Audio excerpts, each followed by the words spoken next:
Everybody, welcome to a extremely fast Fit Tip Tuesday. What am I saying? I keep calling Fit Tip Tuesday Fab Fit Friday and back and forth. I'm so sorry. It is Fab Fit Friday. I am teaching at 2 o'clock for Stitches at Home. I'm teaching Break Your Serger Out of the Box, so I'm going to announce a new sew along. Plus, I'm going to show you the progress on my Burgandy Jeans.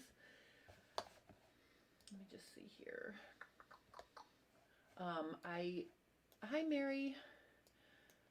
I almost didn't come on at all because I'm a little behind this week. I got my COVID vaccine and I was really under the weather for 2 days straight with chills, body aches, and a fever. Although my daughter Anna likes to point out to me that that's maybe a good sign because my immune system is robust and it was fighting the vaccine. I don't know, but I do feel better. I just got behind in my schedule this week because I literally spent 2 days on the couch. Hi Mary. Oh, I said hi Mary, hi Janie, and hi Sally. Hi Francine, nice to see you. This is going to be a quickie, and I notice of the people who are chiming in so far, some of you I've been doing some pants fitting with. So I'm excited to announce we are doing, or I will be doing, a shorts sew along coming up starting next Friday. And I have a pattern that has been in the works for a long time. I finished it last year and then I never published it. Now I'm re-looking at it and I'm going to make some changes and I'm going to publish it. So if you guys want to follow along in a short sew along, this is going to be a lot of fun. One of the things that I've discovered with pants fitting is many times as I'm working with my students, their muslin looks great until they extend it to full length and it passes behind the knee.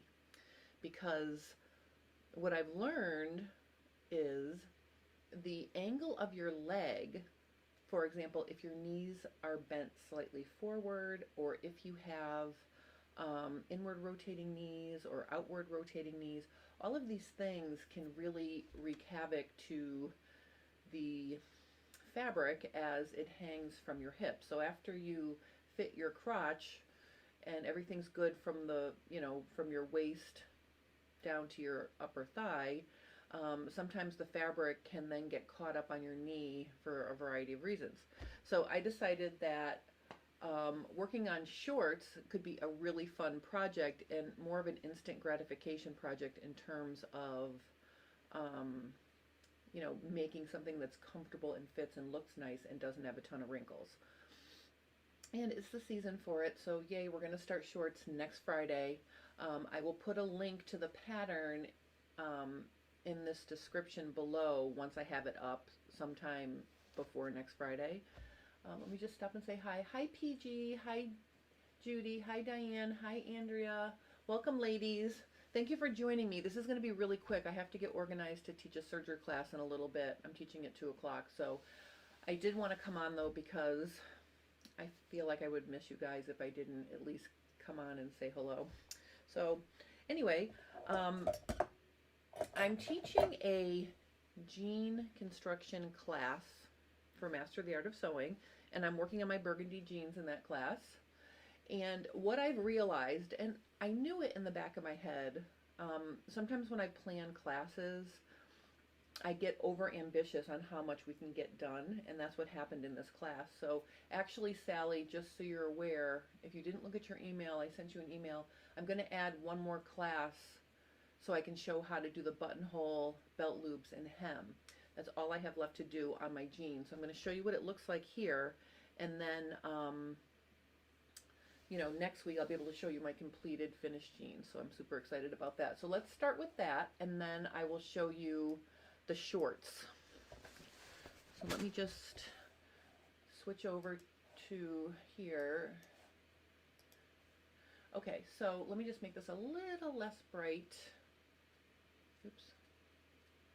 Okay, so here are my jeans, and there's a few things I can talk about with these, a few things I can point out. The first thing is In the front you can see that my waistband is on, and I decided to go with a bias straight waistband for this because when I put these on, the waist was practically where I wanted it to be. So normally I like a 2-inch wide waistband, but I just thought that would be make them a little bit too high for me. So I went with 1.5-inch finished waistband, and this is how it looks on. And I'm going to zoom in. I'm going to show you something that can happen when you're top stitching. See how right here I fell off a little bit? Okay, so I sort of fell off there. And I also fell off here. Okay, so there's 2 little boo-boos on my waistband. And your choices are, you can leave it, or you can take it out and fix it, or another thing you can do is add a bar tack. Now, I'm not going to show you how to do that today, but I just want to show you on my fly, I put a bar tack. This bar tack does 2 things for the fly. It adds a little detail there, plus on the inside, it helps tack the bottoms of the, the outer edges of the fly pieces together. So this bar tack is functional as well as decorative. But if you have something that looks like this on your waistband, or maybe when you sewed your back yoke, if you just sew a little zigzag bar tack over that, it'll look like you added a designer detail and it was supposed to be there. So I may put a little bar tack there, I don't know. But that's how it looks. If I unzip, you can see here's the inside of my fly. Let me just make it a little bit less. Okay, so that's how it looks there. And then in the back, here's what my pockets came out, how my pockets came out. And if you saw on my Instagram, I put a picture of the back pocket before I washed them and then after I washed them to show the fray. And what I'm doing here is I put a very narrow zigzag at the top of the pocket. After I wash this a few more times, it's not going to show because the fray will settle into those zigzags and that will stop it from fraying anymore. So that's how I decided to finish the tops of my pockets. And you can see they're all top stitched on. Okay, so that's how my pockets look. And then of course at the bottom I'm undecided. Part of me wants to fray the bottom hems too, and part of me wants to do a traditional hem. So I'm going to have to think about that. I'm not 100% sure, but that's how my jeans are coming along. So the things I have left to share or to teach in my class are the belt loops and the buttonhole and hem. So the other thing I want to just show you guys here is when you're making belt loops for your jeans, the easiest thing to do is to start with one piece of denim, and this is a trifold. So I started out with a 1.5-inch wide piece of denim. I clean finished just one edge of it, and then if I open this up, you can see the opposite edge is raw. Okay, and so what I'm going to do is I'm going to cut 4-inch pieces for each belt loop out of that. And then if there's a place where I didn't sew straight, I can skip over it and just cut around it. But basically this is what my belt loops are going to look like. Okay, so that's my progress on my jeans. I will say that working on jeans at a very slow pace, working on them, putting them away for a little bit, working on them again, I've noticed I'm enjoying that process because it's giving me time to really think each step out and decide what I really want to do in terms of either my top stitching or my different details and other things. So sometimes it's nice to have a long-term project or something that takes a long time and sort of sprinkle it into my schedule, because I really like the way these are coming out, and I think they're coming out a lot nicer. Not a lot nicer, but I mean, I'm enjoying the process because I can think about each step before I do it. So I'm kind of excited. Can't wait to finish these so I can wear them before it gets too hot. Okay, let me just see here. Oh, Sally says, I love your burgundy jeans. The white top stitching is beautiful. Oh, thank you, Sally. Oh, Andrew said good morning. Good morning. Okay, so now let me show you. I actually get a kick out of taking the time to tape my pattern together. So this is the shorts pattern. Let me show you. Let me make it bigger so you can see the whole thing. Oh, let me make it a little less bright here. There we go. Okay, so this is my shorts pattern, and I actually just put it on a thing that I could print it out. So it's going to be like a knee-length short, plus if you want to make them shorter than that, I'm going to show you how to, make them the length you want. Oh, Mary says, I'm such a stick in the mud with your jeans, meaning you take your time and you do them and you're very particular. And I'm guessing that's what you mean because I've seen how lovely they are. Mary does an amazing job on her jeans, and if you want to see an example of her work, click on the community tab on the menu bar, like right above my videos, and you can see I did a post showing Mary's jeans. They're beautiful. She did a really, really nice job. All right, so this is the shorts pattern, and I have a dart on the back leg. Now, depending on how I make these, and then you'll notice here too, I have a zipper seam allowance. So like if I wanted to make this style short right here, okay, this has got the full featured front fly zipper, okay, with the waistband and everything, and I kept the darts in. Okay, so it does have the dart. And then the other thing is I did a little bit of a button detail at the hem here.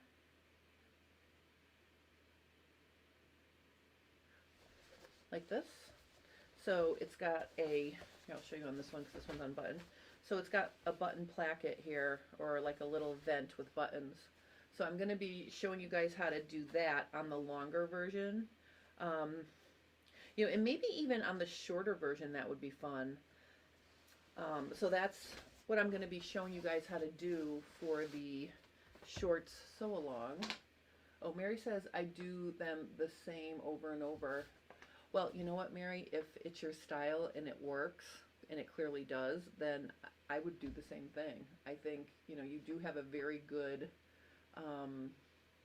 design on your jeans, and all of your details are beautiful. So I think that, I think you're good to be doing it the same way over and over because it works and it looks great.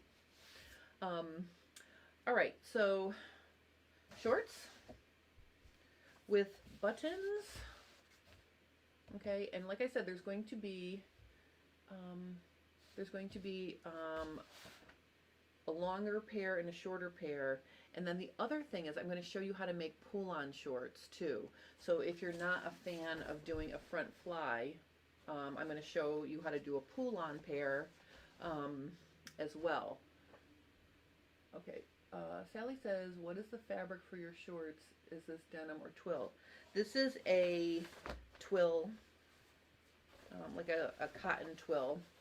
It's a very stiff one. I'm going to make them up in a variety. I actually did a pair of black, if you guys remember last summer, I made those linen pull-on shorts that had the wildflower print all over it. I got from the Confident Stitch. I used that pattern to cut out those as well. And those are pull-on, so I'm going to have a bunch of different options for this. Janie says pockets. Yes, there are pockets. I just did not put them on here.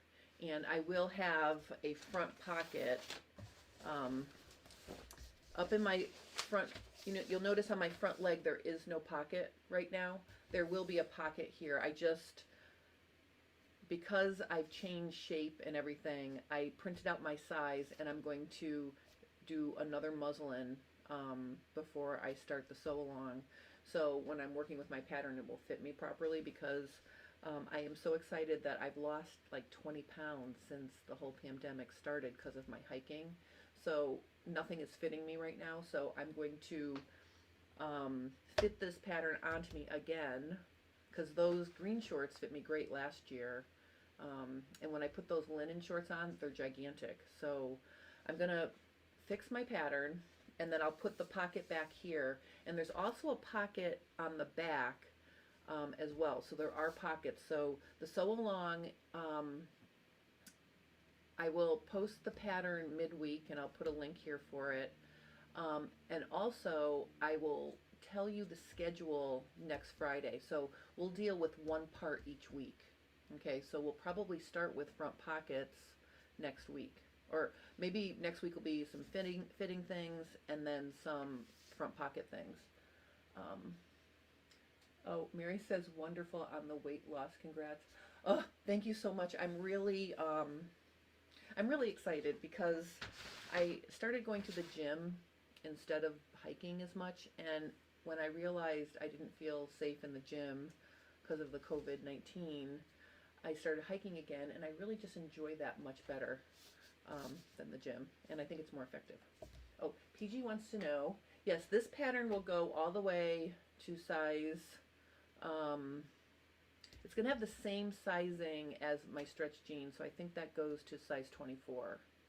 So there's a women's sizing and a Mrs. sizing, and it's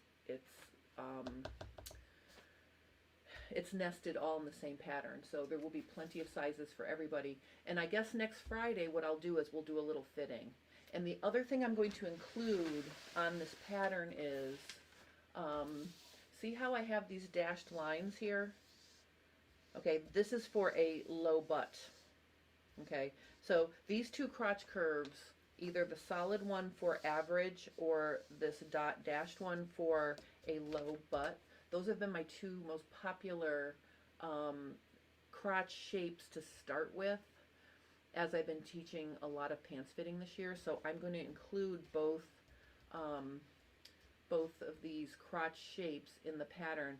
Once I grade it though, what I might have to do is create a template that you can lay onto your pattern after you print out your size, or trace your size if you want the printed version. So that way it'll help you get the low butt shape started, you know, before you start fitting it. So that's what the pattern's going to look like. And let me just see here. All right, I know this is really quick, so let me just recap. I know Mary needs a low butt. Yay, well, there's going to be a low butt for you, Mary. All right, so let me just recap here.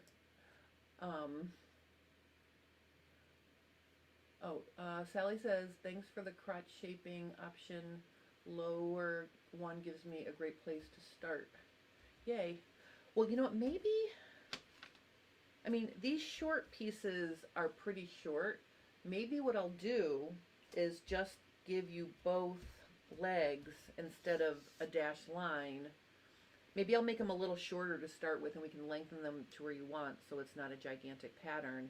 And then I can include both the low butt and the average butt all ready to go, because I'm debating about how I'm going to grade that and then include that second curve there. So maybe I'll just keep two separate, but I'll put them both in the same pattern so you have both versions to look at. So anyway, so I'm just trying to think. All right, so on Tuesday for Fit Tip Tuesday, I'm not sure what my topic is going to be on that yet. So stay tuned for that. But on Friday, I'm going to be doing, you know, we'll start this, we'll do some initial fitting things, and I will give you the complete schedule of what we're going to do each week so you know. And then the cool thing is you can be making your shorts like I'm making my jeans. You could do a little bit every week, and then by the end of the sew along, you'll have a finished pair of shorts. So, yay, I'm super excited. All right, so I'm sorry, but I'm going to go now because I have to clean all this up, set my serger up, and get it ready for my class. It's a pretty full class, so I'm kind of excited. I love teaching this class because I'm going to have to give the Bernina back pretty soon, and so I can still use it for this class. I'm very excited. I love it. But in any case, I hope you guys enjoy your weekend. I hope everybody had a happy Easter if they celebrated Easter, and you're going to have a nice weekend, and everyone is staying safe. thank you for joining me. I really appreciate it. And yeah, I'm going to go because I have to get ready for class. But um, thank you for joining me. And I will see you again next week. All right? Okay, I'm going to go now. I feel silly leaving so quick, but I really have to get ready for class. All right, so thank you all, and I will see you next week. And I will, and stay tuned for how to get the pattern and other stuff too. I'll also put it on my Instagram. All right. All right. So, bye-bye.